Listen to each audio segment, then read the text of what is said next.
안녕하세요. 독서 경영 시간입니다. 오늘은 최성애 조비혁 교수의 청소년 감정 코칭 책을 가지고 최고의 선물 감정 코칭 나누겠습니다. 감정 코칭이란 무엇일까요? 감정 코칭은 있는 그대로 자연스럽게 이해하고 받아들이는 것입니다. 감정을 표현하는 방식인 행동에는 명확한 한계를 두고요. 그 안에서 좀 더 바람직한 방향으로 이끌어주는 것입니다. 이것이 감정 코칭의 핵심입니다. 아이에게 최고의 선물 감정 코칭이라 그랬죠? 감정은 자연스럽게 현상에 나타나는 있는 그대로 받아들이기는 하지만요. 감정과 행동은 다릅니다. 화가 난다고 해서 누구를 때리거나 물건을 던지거나 욕을 행동하는 것은 아닙니다. 감정 자체는 날씨처럼 색깔처럼 자연스러운 현상이지만은 그런 기분을 느낀다고 해서 아무렇게나 행동을 해도 되는 것은 아니죠.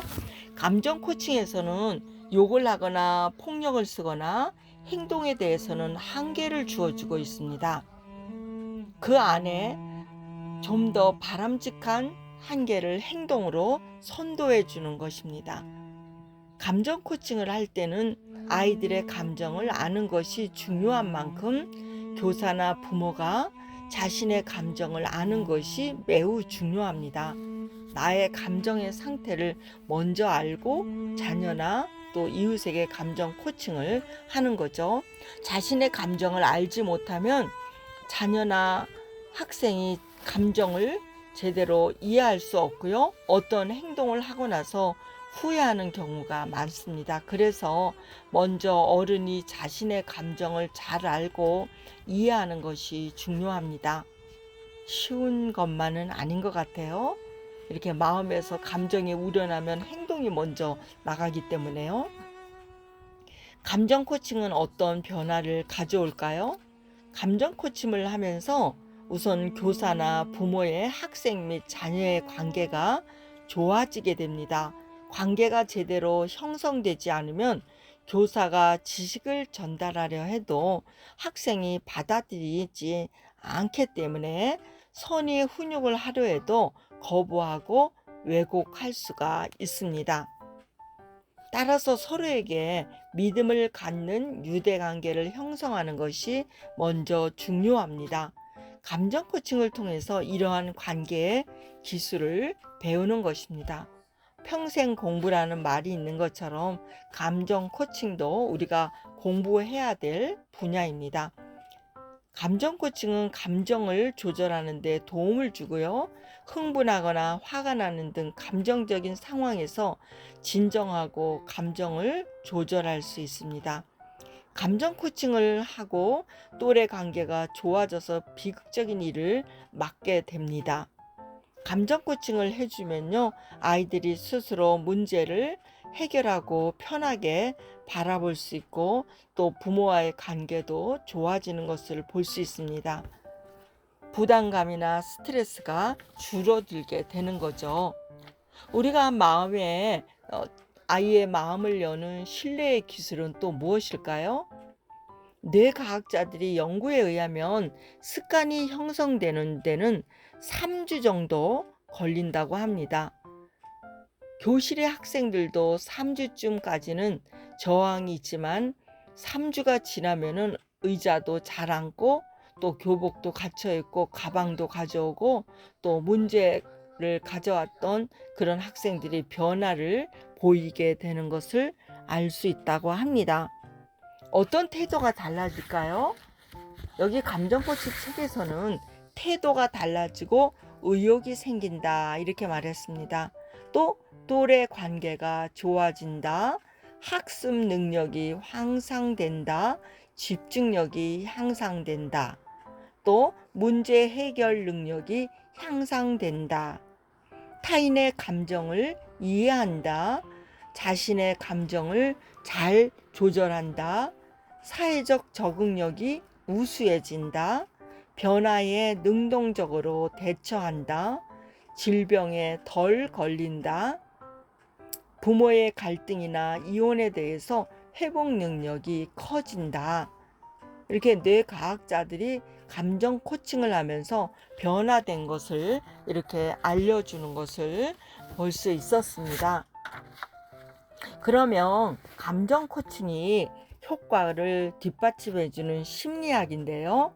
과거 심리학은 정신 분석이나 행동주의에 치중했다면 최근의 심리학은 뇌과학에 기반을 두고요. 인지와 정서에 치중하고 있습니다.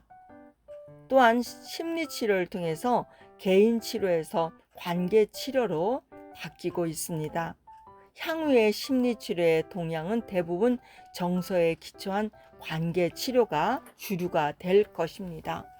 심리학이 예전에는 문제를 찾아서 고쳐주는 식으로 인간의 부정적인 모습에 집중했다면요, 앞으로는 장점을 찾아주고 잠재력을 키워주는 긍정치료에 집중할 것입니다. 상대방의 장점을 찾아주고 강점을 더 발휘하는 그런 긍정치료에 집중한다는 것이죠. 그리고 요즘은 개인의 내적 의식과 무의식을 분석하기보다는 그 사람이 처해 있는 환경이나 학교나 집이나 사회나 관계를 보게 됩니다. 또한 예전에는 약물 치료에 의존했다면 앞으로는 점점 생태 치료나 통합적인 치료로 나아갈 것입니다. 이제는 IQ가 아니고 정서지능 시대이다, 이렇게 말합니다. 사람들은 무조건 IQ가 높으면 공부도 잘하고, 공부 잘하면 좋은 직장, 결혼도 잘하고 좋은 관계에 성공하기를 믿었습니다. 그런데 여러 학자들이 장기적으로 연구한 결과 IQ에 대한 환상이 깨지기 시작했습니다. 그렇다면 IQ가 아닌 무엇이 장기적인 발전이나 성장에 영향을 미칠까요? 바로 정서지능입니다. 우리가 의식하는 것은 빙산의 일각이고요. 실제로는 무의식이 우리를 지배한다는 프로이드의 말을 빌려서 IQ는 지능의 일부분이고, 지능을 관장하는 더 큰 힘이 정서지능이라고 말할 수 있습니다. 그래서 우리가 감정 코칭을 할 때 정서적으로 안정시키고 정서를 변화시키는 일에 초점을 두게 되죠. 감정 코칭은 아이의 정서 지능을 높이는 것입니다. 아이가 어떤 환경에서 자라는가는 그 아이의 정서에 크나큰 영향을 미치게 됩니다. 그리고 아이의 정서 지능은 그 아이의 삶을 지배하게 됩니다. 감정 코칭을 통해서 정서 지능을 높여주는 일이 무엇보다도 중요하다는 것을 알 수 있습니다. 아무리 좋은 부모의 IQ를 가지고 타고난다 해도 그것을 자라나는 과정에 정서적으로 불안정하거나 힘들면은 그것을 발휘를 못하지요.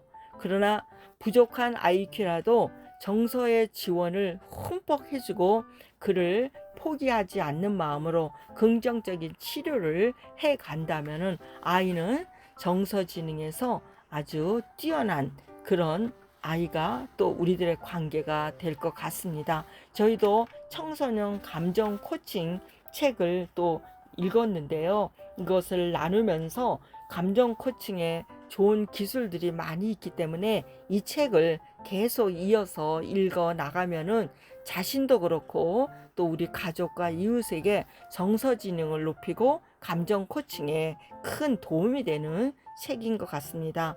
오늘 독서 경영의 청소년 감정 코칭 함께 나누었습니다. 건강하고 행복한 아이로 키우고 싶다면은 감정 코칭부터 오늘 시작하는 그런 날이 되었으면 좋겠습니다. 여러분, 오늘도 감정 코칭에 아주 정서지능까지 잘 감당하고 높이는 그런 날이 되기를 응원합니다.